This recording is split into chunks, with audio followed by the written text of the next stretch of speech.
नाशिकच्या सप्तशृंगी देवस्थानमध्ये चांदीचा अपहार झाल्याची तक्रार आणि अपहार झाल्याचा आरोप एका RTI कार्यकर्त्याने केलेला आहे आणि त्यामुळे नाशिकच्या सप्तशृंगी गडावरती देवीच्या मंदिरामधून काढण्यात आलेल्या चांदीमध्ये अपहार झालाय का असा प्रश्न उपस्थित केला जातोय। मात्र या सगळ्याविषयी तत्कालीन विश्वस्त मनजोत पाटील आपल्याबरोबर आहे, ते तत्कालीन विश्वस्त होत्या, त्यांच्या कार्यकाळामध्येच ही चांदी जी आहे ती काढण्यात आलेली होती। ह्या सगळ्या प्रकरणामध्ये जो काही आरोप केला जातोय त्यावर त्यांची आपण प्रतिक्रिया जाणून घेतोय माजी विश्वस्त म्हणून।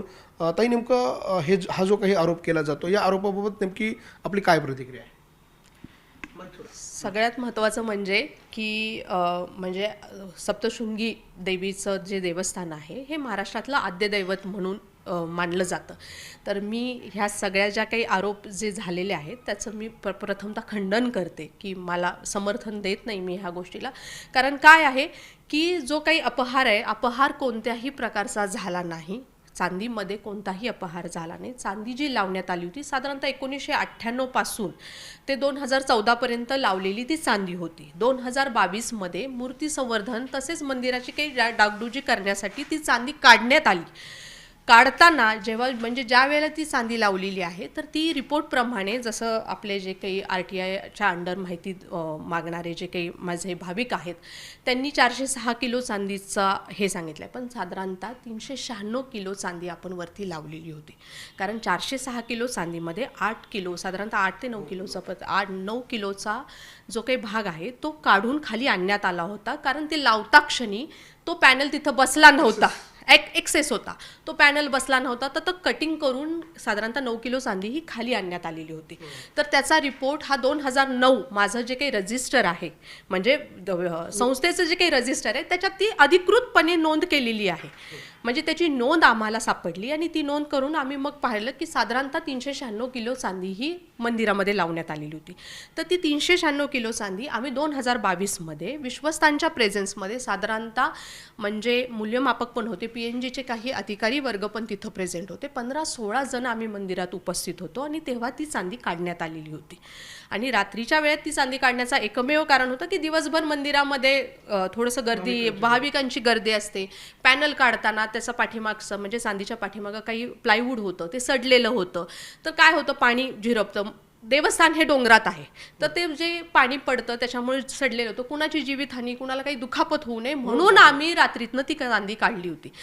त्याच्या मागं दुसरा कोणताही उद्देश नव्हता रात्री चांदी काढण्याचा। आणि तो महत्त्वाचं म्हणजे अध्यक्ष महोदय आणि ठराव पास करूनच ती चांदी काढण्यात आली होती। असं कोणतंही विश्वस्त मंडळ कोणत्याही प्रकारे असे निर्णय घेत नाही।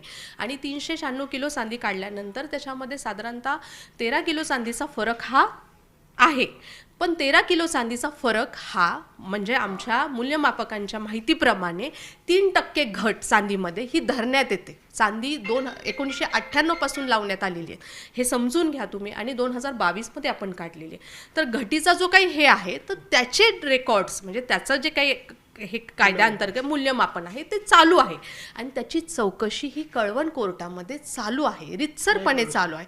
न्यायप्रविष्ट आमचे स्वतः अध्यक्ष हे जिल्हा न्यायाधीश आहेत, तर त्यांच्याच अंतर्गत ही चौकशी चालू आहे।